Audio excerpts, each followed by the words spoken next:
Eu fiz a pergunta aqui se o partido Missão e Renan Santos devem incomodar nessa campanha presidencial. Aí o pessoal está respondendo em uma avalanche de respostas aqui. Alan Batista, sim. Logic Vision, já incomoda, amigo.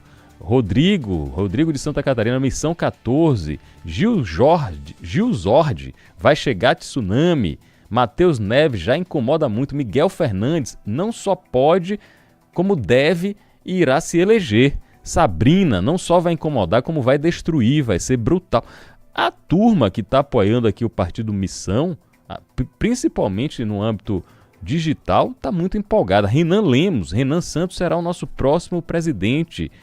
Renan e a Missão vão fazer bonito esse ano.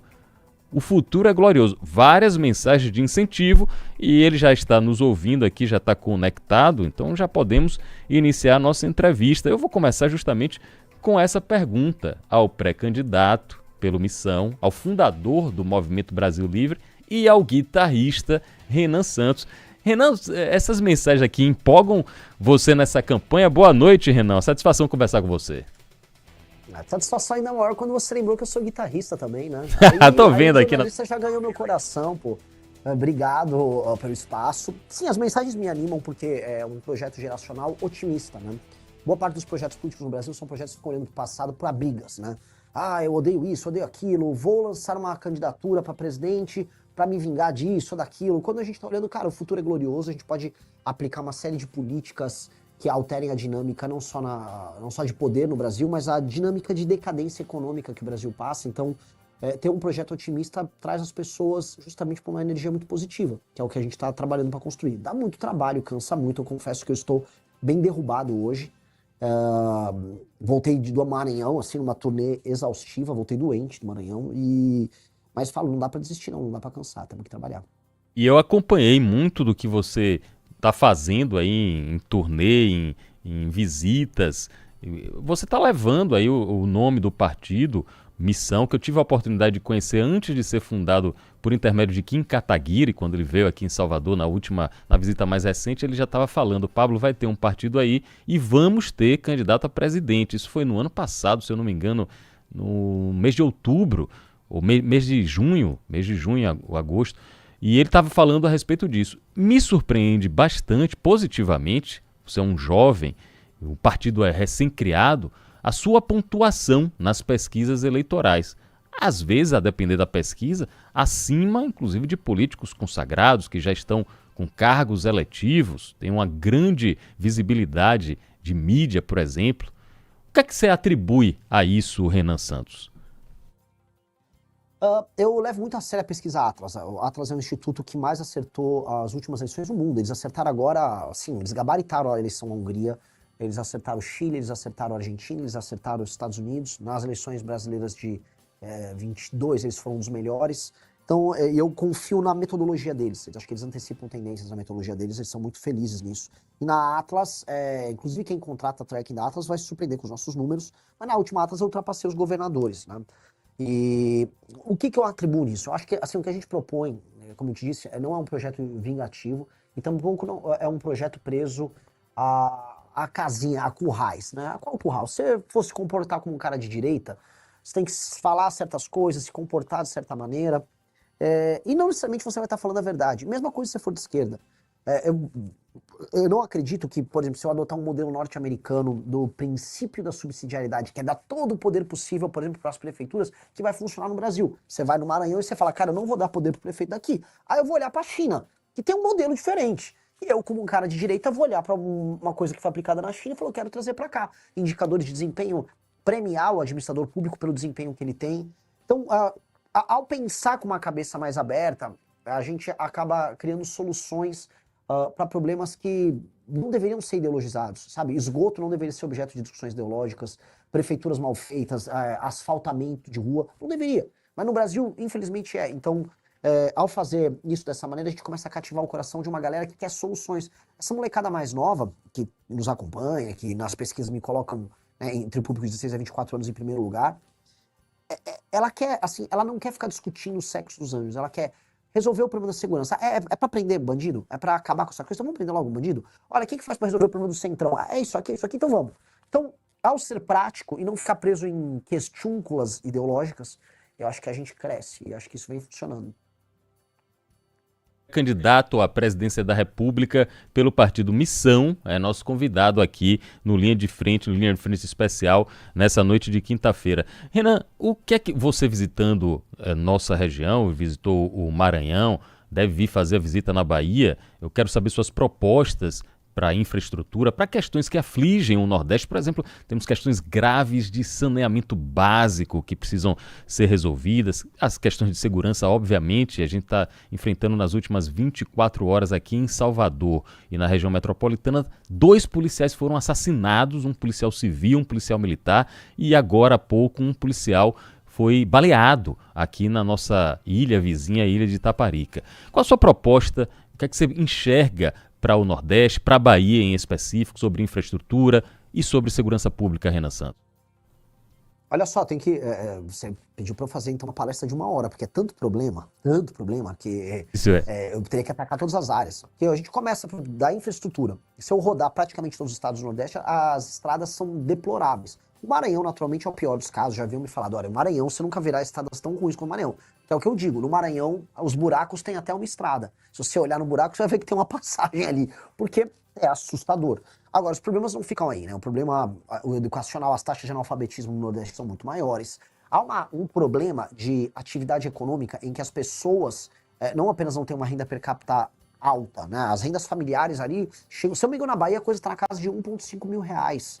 É tudo muito baixo e há uma alta dependência na hora de você formar sua renda familiar de auxílios estatais, portanto abaixa a atividade econômica. Se abaixa a atividade econômica, abaixa a produtividade. Se abaixa a produtividade, não vai gerar riqueza. Então você fica preso num ciclo. E o que mais, né, quando a gente fala assim, o que tem a ver com todos os problemas que vão da estrada até as pessoas não terem atividade econômica, a você não conseguir uma política boa de segurança pública ou resolver o analfabetismo? Você tem a pior classe política do Brasil, que é a do Nordeste. Eu falo com tranquilidade, não há classe política no Brasil tão deletéria quanto a do Nordeste. Em maior e menor grau, dependendo da região. Ceará, por exemplo, é um ponto fora da curva, apresentou algumas políticas industriais interessantes, políticas na área de educação que funcionam e foram imitadas pelo resto do Brasil, mas no geral, você tem uma classe política clientelista, coronelista, muito da velha, mesmo os caras jovens são velhos, como é o caso do João Campos, que mantém as pessoas e o ciclo político num clima meio anos 20, anos 30 do século passado, não nesse século aqui. Isso é horrível. Isso faz com que o Nordeste, e essa é uma coisa que precisa ser dita para as pessoas que estão nos ouvindo aí na rádio, o Nordeste fique para trás do Brasil em quase todos os indicadores.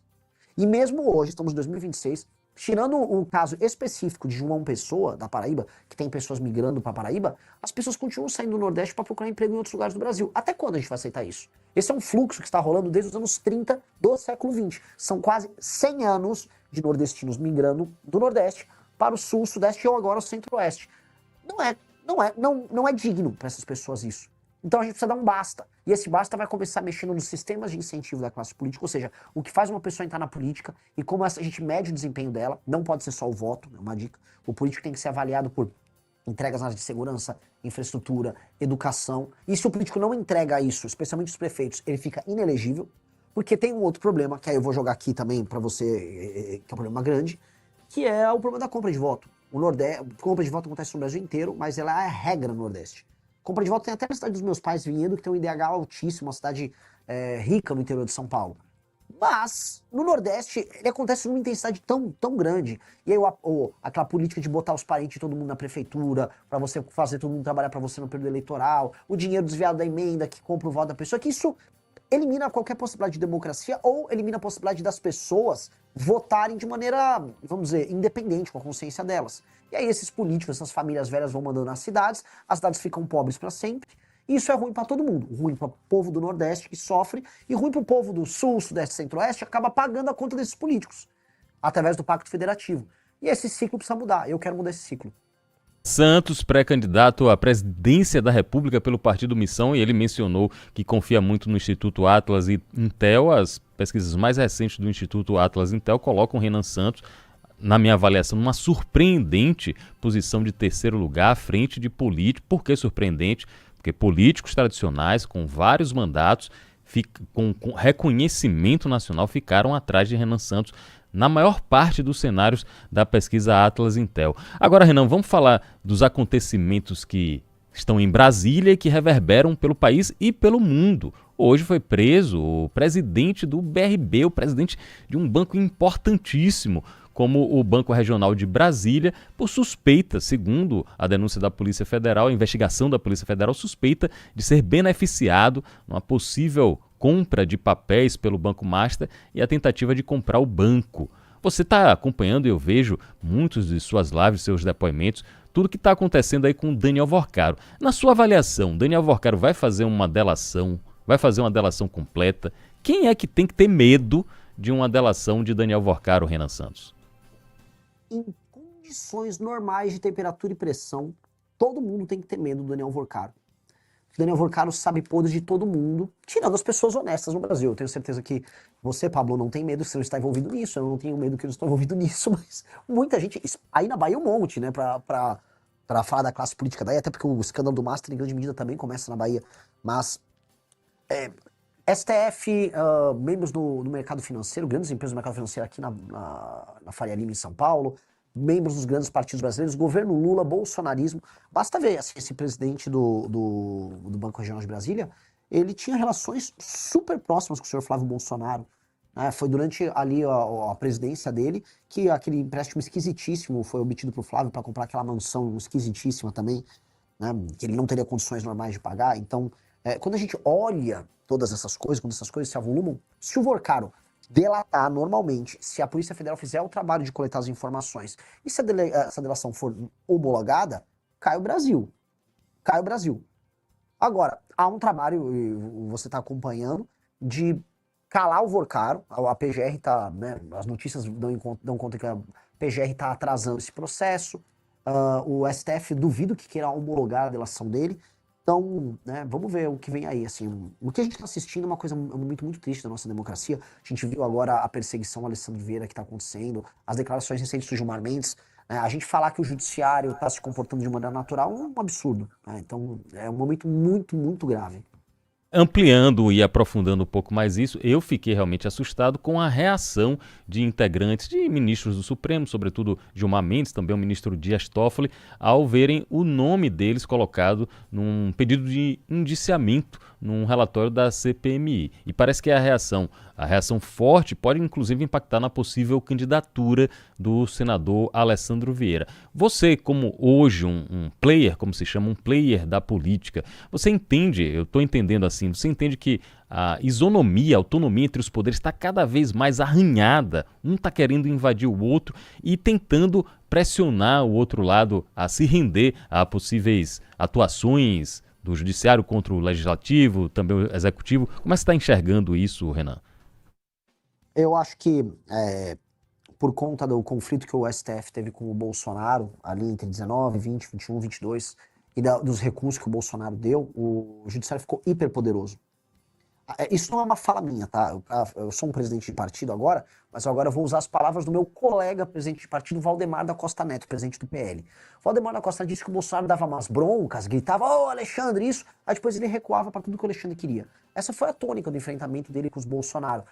O Bolsonaro recuava tanto que o STF foi avançando em tudo. Nomeação do PGR anti-Lava Jato, 2 ministros do STF que em momentos importantes votaram ao lado dos interesses do STF, fim da Lava Toga, a fim da prisão em segunda instância, ou seja, retirar o COAF, na época que estava com o Moro, o COAF, as informações do COAF foram parar todas com o Dias Toffoli. Então, quando a gente olha todo aquele processo somado, né, aquela crise toda na pandemia e o hiperempoderamento do inquérito do Alexandre de Moraes, a gente pode dizer que o STF virou um superpoder. Ele está acima dos demais poderes, e os demais poderes, tanto o poder executivo hoje com o Lula, quanto com o poder legislativo, com toda essa massa de políticos do Centrão, ninguém tem condições cognitivas ou morais de enfrentar o STF. O que é cognitivo? Eles não são muito inteligentes, não. A turma do STF é mais esperta, mais lida, sabe jogar melhor o jogo. E morais, porque eles estão envolvidos nos mesmos escândalos que o próprio STF. Né? Alguém vai dizer que os senadores brasileiros têm, vamos dizer, estofo moral para enfrentar uma briga com o STF? Infelizmente não. A gente gostaria que tivesse, porque essa briga precisa andar. A gente precisa... claramente a gente precisa... impeachment o ministro Alexandre de Moraes, que está obviamente encalacrado nesse escândalo todo, né? O Dias Toffoli também está encalacrado. Então, e aí? O Senado tem condição? Por que não falam nada? Boa parte dos senadores estão querendo concorrer à reeleição. Por que eles já não andam com essas coisas agora? Então, eu acho um momento muito ruim, um momento de muita fragilidade, e eu não sei, de maneira clara, se as pesquisas continuarem como elas estão, né, com o Lula e o Flávio primeiro, não apenas eu não acho que haverá mudança, eu tenho certeza que as coisas continuam como estão e o Brasil vai se rumando para se tornar um regime estranho, né, um regime semidemocrático, com uma oligarquia muito corrupta administrando a gente. Se confirmando essas pesquisas e Renan Santos não chegar ao segundo turno, for Lula e Flávio Bolsonaro ou qualquer outros concorrentes, Renan e o Partido Missão vão anunciar apoio a algum dos dois? Flávio Bolsonaro é um candidato passível de receber o apoio de Missão ou vocês iriam se isentar de participar no segundo turno? Não, eu não imagino nenhum cenário que eu não estou no segundo turno. Eu não vou nem trabalhar com essa hipótese. Até porque, imagina, o pessoal que está nos assistindo aí, imagina que soldado ruim eu seria. Não, olha só, já estou pensando no segundo turno. Tem isso, não. Deixa essa atividade aí pro Caiado. Eu vou trabalhar apenas para ir pro segundo turno e lá eu vou derrotar seja o Lula, seja o Flávio. Até porque aí no Nordeste, quando eu rodo, eu arranco o voto do Lula. Boa parte da juventude aí na última eleição votou no Lula e agora tá buscando as nossas ideias. Então, não sei se nem o Lula nem o Flávio tem vaga garantida no segundo turno. E mais, coloca um outro ponto. Se o Lula perceber que não tem condição de vencer, ele não será candidato, aí lança Camilo ou lança Haddad. E aí tá totalmente aberto o jogo. Totalmente aberto para todo mundo. Tá? Não acho uma candidatura petista engrene. Com Renan Santos, pré-candidato a presidente pelo Partido Missão. Já estou convidando você, quando vier a Salvador, quando vier a Bahia, a gente gravar aqui na TV Aratu e também fazer o programa aqui na rádio, no estúdio. Vai ser muito bom conversar com você pessoalmente. Agora, antes de encerrar e já agradecendo o seu tempo, eu quero conversar rapidamente com o presidente do partido e não com o pré-candidato. Por quê? Porque nessa janela partidária, eu, aqui na Bahia, e olhando também algumas movimentações nacionais, eu estou vendo, Renan, que ser presidente do partido está mais ou menos assim como ser diretor de futebol de clube grande, com orçamento grande, contratando, fazendo contratação de influenciador, fazendo literalmente contratação, porque faz uma série de promessas, uma série de atividades para atrair o político ou o novo político. O presidente do partido Missão, Renan Santos, está preocupado com a cláusula de barreira, porque vocês têm, além da missão normal que está no nome, vocês têm uma missão de eleger deputados federais, de tentar eleger o máximo de uma bancada para o partido crescer e se viabilizar e ficar mais forte. Como está sendo essa composição aí, Renan, e como está sendo aqui na Bahia montar o partido? Bom, a pesquisa Atlas mostrou que o Partido Missão, na preferência do eleitorado, ele já está com 5 pontos alguma coisa, e vamos buscar o PSOL já para subir para terceiro, né? Ou seja, o partido com nem 6 meses de idade, ele já tem uma grande preferência junto ao eleitorado, e quando a gente pesquisa entre os mais jovens, ali, de acordo com a Atlas, tá melhor ainda, né? A coisa passa dos 20%. Onde eu quero chegar com isso, que é bem importante? É um partido que ele se firma como um projeto de Brasil e como uma iniciativa majoritária. Sendo uma iniciativa majoritária, ele tem que se valer das suas ideias e dos seus candidatos. E nesse sentido, eu não vou ficar desesperado em passar a cláusula de barreira, porque isso iria destruir a própria ideia do partido, e aí o partido, como projeto, morre.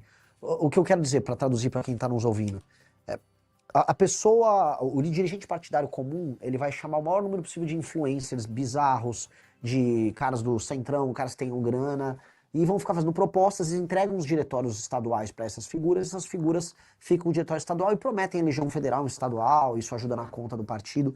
Nós não fizemos isso. Então, se eu fosse falar assim, minha preocupação como dirigente no sentido de passar a cláusula de barreira, qual foi? Ter os melhores candidatos alinhados com o que a gente pensa. Absolutamente nenhum candidato nosso vai fazer campanha para algum outro candidato a presidente ou vai defender uma ideia que não seja uma ideia nossa. Essa pessoa, no meio da campanha, se ela fizer isso, ela vai ser reprimida dentro do projeto. O projeto é muito claro, um projeto de um partido político alinhado, como acontece em qualquer democracia séria no mundo. Então, só vale a pena passar a cláusula de barreira se o nosso projeto passar a cláusula de barreira. Se eu precisar virar outro projeto para passar da cláusula de barreira, significa que o meu projeto é ruim, portanto que ele não tem espaço na sociedade civil. Então eu vou testar o meu projeto. E aí eu fico minha crítica, não só os partidos centrão que não tem nenhum significado e só querem passar a cláusula de barreira porque sim, né? Ou até, por exemplo, o Partido Novo, que surgiu de uma ideia legal, bacana no início, e que hoje ele é um puxadinho do bolsonarismo só para tentar passar causa de barreira, que é um negócio meio desonesto. É A gente isso, está conversando com o Renan Santos, agradecendo aos milhares de youtubers, os milhares de fãs aqui de Renan Santos que estão acompanhando também pela internet, pelo YouTube. Renan, você já, pela grande visibilidade que o partido e que sua campanha, sua pré-campanha estão tendo, você já deve ter recebido algum convite, alguma conversa aqui da Bahia, de qualquer um dos candidatos, para um apoio, para chegar junto, digamos assim, para colar com algum candidato aqui na Bahia. Já teve isso e quem foi, Renan Santos? já teve umas conversinhas assim, mas eu não tô levando muito à frente, porque eu não acredito nesse jogo. Se eu precisar fazer esse jogo, quer dizer que meu projeto é ruim. O que eu quero dizer, não é que eu sou marrento, de maneira alguma, eu sou uma pessoa super leve no trato. A fama de Renan, brabão, doidão, é mais uma fama do que uma condução. Eu sou uma pessoa simples e confiável no trato. O meu ponto é, eu quero interferir de maneira positiva nas eleições, eu quero ganhar a eleição para presidente, eu quero fazer bancada dos estados, eu quero eleger governadores. E o meu papel aí na Bahia será determinado pelo tamanho da minha mensagem na Bahia. Então, antes da Bahia, eu vou chegar, eu vou fazer igual eu fiz no Maranhão, eu vou rodar a Bahia inteira e eu vou bater em quem precisar bater e vou elogiar quem precisar elogiar. Se tiver uma boa iniciativa numa cidade no interior da Bahia de um prefeito que, sei lá, é do PSD, por mais que o PSD não vai estar comigo em nenhum momento, eu vou elogiar. E se eu precisar bater num cara do PSD, do PT, eu vou bater. E vai ser a mesma lógica, porque o que importa é tratar dos problemas baianos dentro da lógica do sistema de valores nosso. E dentro desse sistema de valores, aí a gente vai estabelecer uma régua não só moral, mas uma régua valorativa. E aí isso vai ajudar o eleitor a pensar como a gente, e pensando como a gente, naturalmente ele vai ver a gente como uma alternativa. E aí depois eu converso, porque eu acho que o mais importante é o seguinte, como o meu projeto é melhor, eu quero ver, antes de tudo, candidatos a governo endossando minhas propostas, endosso minhas propostas, falar, o Renan tem uma proposta muito boa e quero endossar. Eu gostaria de ver isso primeiro, da parte deles. O pessoal do Maranhão duvidava, né? Achava, não, esse cara é só um doido. Aí o doido foi lá, foi um rebuliço. Hoje tá o tal do Braide, prefeito de São Luís, desesperado, explicando que ele não deixou o bairro sujo, não sei o que. É isso. Pô, se vocês quiserem conversar e endossar minhas propostas, nominalmente, ó, o Renan tem uma proposta boa, vale a pena a gente apoiar, pô, eu vou dar, inclusive, luz pro cara. Falar, ó, que legal, esse cara de outro partido tá fazendo isso. Só que eles não gostam. E é aquela coisa que eu falo, Pablo, se não é pelo amor, é pela dor. Às vezes eu vou lá e vou falar do problema do município do cara, o cara vai tomar um susto. Não quero brigar com ninguém, só quero falar a real e apresentar nosso projeto. Renan Santos, 42 anos, fundador do Movimento Brasil Livre, fundador do Partido Missão, pré-candidato à presidência da República, nosso convidado aqui no Linha de Frente. Para finalizar, eu quero saber a história lá que eu li no site Metrópole de um vazamento, inclusive eu já vou repudiando aqui, ó, vazamento de conversa. Isso aí nunca tem um objetivo republicano, é muito grave quando eu vejo esse negócio de vazamento de conversa de grupo de WhatsApp. Mas estava lá publicado no site Metrópolis e estava dizendo, atribuindo a você uma declaração sobre o uso de cogumelos mágicos. Até eu fui procurar com um médico especialista amigo meu e falou, Pablo, tem muita gente já fazendo o uso de microdosagem com acompanhamento médico do termo técnico psilocubensis. O que é que foi que houve ali, Renan? Quem vazou essa história? Com qual interesse? E afinal, o que são os cogumelos mágicos, Renan Santos? Olha, o cogumelo mágico é um cogumelo que a humanidade já usou. Eu até fiz uma revista sobre eles. O ser humano usa ele de maneira religiosa há milênios, né? E agora a medicina está descobrindo um papel que ele tem regenerativo sobre as conexões neurais, de modo a tirar pessoas da depressão, da ansiedade. A gente cria curtos-circuitos mentais. Esses curtos-circuitos, devido à repetição, nos levam a ansiedade, gatilhos, etc. E aí hoje existem inúmeros tratamentos alternativos para fazer enfrentamento a isso. Lá nos Estados Unidos tem muitos papers sobre isso. A microdosagem que você citou são as pessoas que fazem o uso para aumentar o desempenho delas, não só criativo, mas desempenho de trabalho. Eu, por exemplo, quando eu tomei, eu fiz essa microdosagem, eu precisava escrever artigos para nossa revista e funcionou super bem. Eu fiquei super produtivo, é uma coisa boa para trabalhar. Boa parte da galera, inclusive na Faria Lima, faz uso disso. Quando não é isso, toma um remédio horrível, tarja preta, que é o Venvance, que eu não recomendo para ninguém. E é basicamente isso. Não é legal, o cogumelo, basicamente, é um cogumelo que nasce no cocô da vaca, para não falar palavrão aqui, né? Nasce em qualquer lugar. E sim, cara, eu já experimentei. E o que as pessoas não vão ver é eu dando uma de político mentiroso, enrolão, chegando, não, eu vou ver, vou mandar periciar. Não, falei mesmo. Vazaram, uma pessoa mal intencionada, canalha, quis vazar, achou que ia me prejudicar e não prejudicou, muito pelo contrário. A revista que a gente fez sobre a direita psicodélica norte-americana vendeu muito. E essa discussão que envolve não só o uso medicinal da psilocibina, mas também o canabidiol, que pode ser utilizado, por exemplo, no enfrentamento da epilepsia, começou a ser debatido e eu acho isso legal pra caramba. Acho que eu gostaria de ver esse tipo de substância sendo usado de maneira controlada no SUS. Eu acho que são opções que a gente tem de tratamento que podem ser muito úteis para um mal que acomete especialmente os mais jovens, que é o mal da depressão e o mal da ansiedade. Então, é basicamente isso. Eu não fico nem um pouco tipo, preocupado com esse assunto. Te prejudicar, parece que o tiro saiu pela culatra. Eu tô vendo aqui os comentários, pessoal. Nosso presidente Super Mario bota os cogumelos, nosso presidente cogumelado. Ou seja, aparentemente não abalou em nada o pessoal que apoia Renan Santos e que apoia o Partido Missão. Renan, muito obrigado, boa sorte para você na sua campanha e reforçando, quando vier a Salvador, vem aqui pra gente gravar pra TV Aratu no Linha de Frente, pra gente gravar também pra Antena 1. Muitos baianos querem conhecer a fundo as suas propostas caso chegue ao Palácio do Planalto. Maravilhoso, será uma honra, será o primeiro lugar que eu vou visitar quando eu chegar em Salvador. Tenho minha promessa.